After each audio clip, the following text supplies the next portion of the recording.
อาทิตย์หน้าพวกเราก็จะบินกลับไทยแล้วเย่โดยความที่สามีเฮ็ดงานนะคะช่วงนี้ก็จะเป็นช่วงคริสต์มาสปาร์ตี้นะคะเลี้ยงลูกน้องนะคะบ่ว่าจะเป็นสาขาเพิร์ธบริสเบิร์นนะคะเมลเบิร์นซิดนีย์นะคะแต่ว่าสามีเลือกที่จะพามาที่ซิดนีย์นะคะโดยความมีงานต่อนะคะงานใหญ่อีกนะคะอีกอาทิตย์หน้าก็ลูกสาวก็จะได้งานจบป.6 แล้วนะคะเวลาผ่านไวไปเหมือนโกหกเลยนะคะแป๊บเดียวนะคะเวลาผ่านไป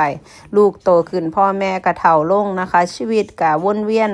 ธุรกิจการงานของสามีนี่ล่ะค่ะทุกคนผู้ใดมีสามีเป็นนักธุรกิจก็สิได้เดินทางท่องโลกแน่จักหน่อยนะคะมาดามเพิร์ดก็ไปกับสามีช่วงที่ลูกยังบ่เข้าโรงเรียนก็ไปกับสามีได้ตลอดนะคะแต่ว่าลูกเข้าโรงเรียนแล้วบางเทื่อก็ไปได้ลางเทื่อก็ไปบ่ได้นะคะพาลูกกับเมียไปได้สามีก็สิพาไปนำตลอดนะคะเพราะว่าเพิ่นก็ค่อนข้างที่จะอยากจะอยู่กับลูกกับเมียนะคะสเปนไทม์กับลูกกับเมียล่ะค่ะชีวิตอยู่ออสเตรเลียนี่ค่อนข้างที่จะเป็นแฟมิลี่นะคะพวกเฮานี่ไปไสก็ไปกันแบบนี้ล่ะค่ะหอบตุ่มกันไปนะคะสามีก็สินั่งซันบิสเนสนะคะเพราะว่าบริษัทจ่ายนะคะส่วนพวกเฮา3คนก็นั่งใกล้ๆกันนี่ล่ะค่ะทุกคนส่วนนี้พวกสามีจัดการเองนะคะเป็นค่าใช้จ่ายส่วนตัวเกี่ยวกับสีดราม่าว่าอ้าวเป็นยังคือบ่นั่งซันบิสเนสน้ำกันโอ้ยมันแพงนั่งใส่ข่อยก็นั่งได้คือกันล่ะค่ะทุกคนเอาเงินไปเฮ็ดอย่างอื่นนะคะแล้วก็บินภายในประเทศแป๊บเดียวค่ะเฮาเลือกบินจากโกโคดมา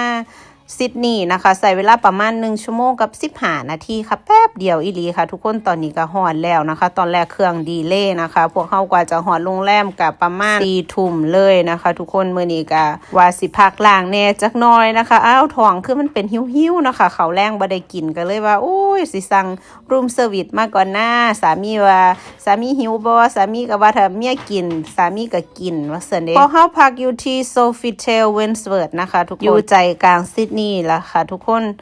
อาหารกับรูมสวิตมีตลอด24ชั่วโมงนะคะอีแม่ก็สิสร้างแบบสไตล์เอเชียนมาพร้อมฟุตสลัดลูกสาวก็กินพิซซ่าส่วนสามีเพิ่นไปนอนกินอยู่